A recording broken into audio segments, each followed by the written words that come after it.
Okay, problem number 9. Tridil 50 milligrams in 250, that's what you've got available. 10 mics per minute is ordered.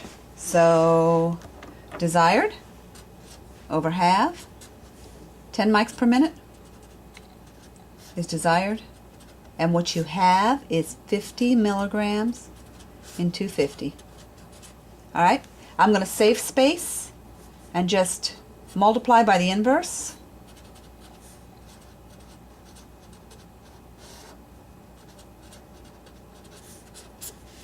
And now I look at my problem.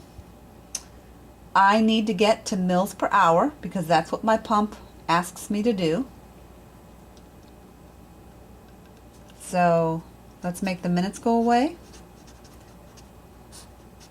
And sure enough, now I have an hour.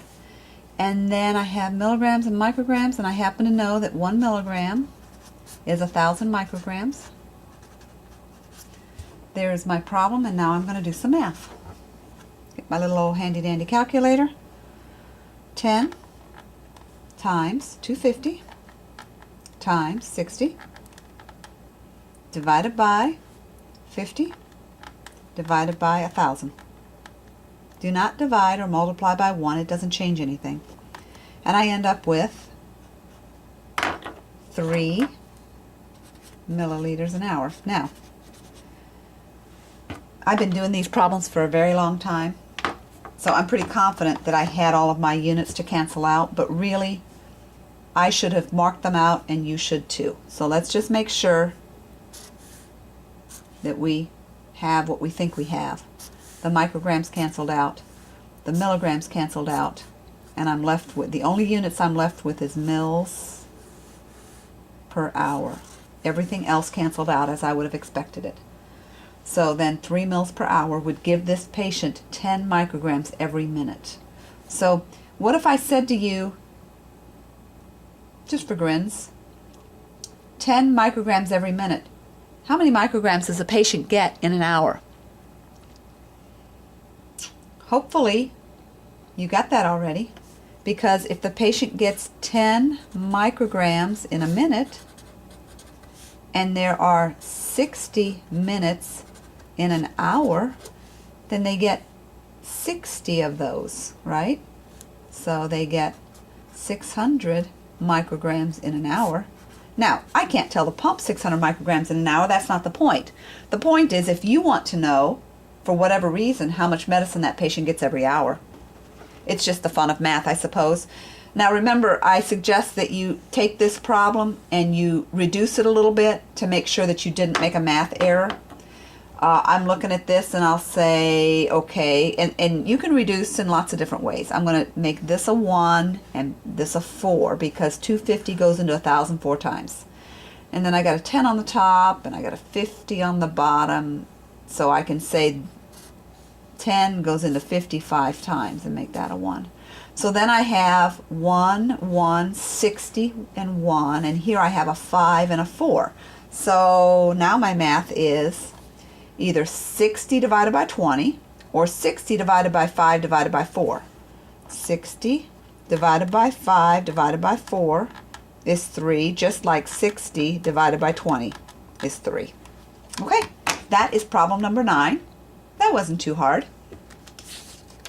Now let's go back to, oh boy, this is fun. I love these percent solutions because you have to think about those.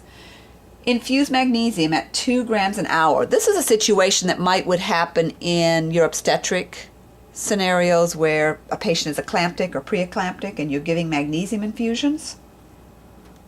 And, so you're going to give magnesium continuous infusion every hour until whatever the end point is, your patient's doing better. So here's my problem. 2 grams an hour is what's desired. So D is 2 grams per hour. And what do I have? You've got a 50% magnesium solution in a 250 ml bag. That percent solution never changes. What you have is 50 grams per 100 mils. Now you say, but it comes in a 250 ml bag. Okay, that's fine. So in the 250 ml bag, you would have 2.5 times this. Okay, if I'm really going to be stuck on that, remember I could hang 100 ml bags that have 50 gram in them. Of course, that's not available because it doesn't come that way. It comes in 250 ml bags. A 50% solution in a 250 ml bag, you would say, well, there's 50 grams per 100 mils because that's what a percent solution is. This is the gospel. It does not change. So how much is in 250 mils? Well, I don't know. Do the math. 250 mils. Actually, I do know. Do the math. So I hope I did this right. 50 times 250 divided by 100. Yeah, I'm good with that. 125. So in a 250 ml bag, there's 125 grams in a 250 ml bag. All right. So how do I know that this is still a 50% solution? This is a 50% solution because every 100 mils has 50 grams in it.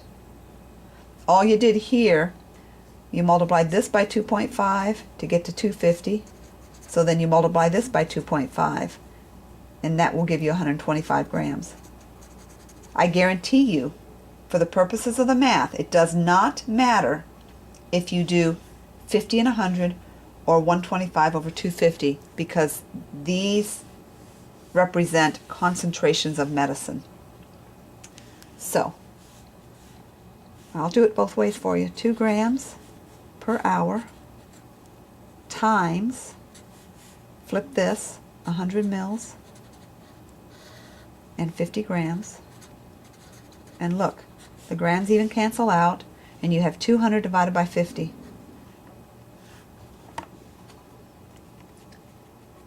200. Surely you can do this in your head. Divided by 50. 4 mils per hour. Okay? So let's say it's 125 grams and 250. I want 2 grams an hour. If what I have is 125 and 250, remember I can flip that because that's on the bottom. That's my half. And 250 with 125 grams. Do the math. So now I have 2 times 250 divided by 125. And the answer is still 4 mils per hour. Remember that a percent solution means that there is whatever is in front of the percent represents X. Okay, a percent solution is always X grams per 100 mils. Okay, this is a 250 mil bag, so 100 mils happens. So here's 100 mils, and here's 100 mils, and this is a 250 mil bag, so there's 50 mils left over. So this 100 would have 50 grams in it, this 100 would have 50 grams in it. There's not 100 there. There's only half of that, so it only has half as much. So this is the magnesium, 25 grams, 50 grams, and 50 grams, and it's all mixed up in this bag. And because it's all diluted equally, the relationship is still 50 grams per 100 mils. Okay. There's your answer.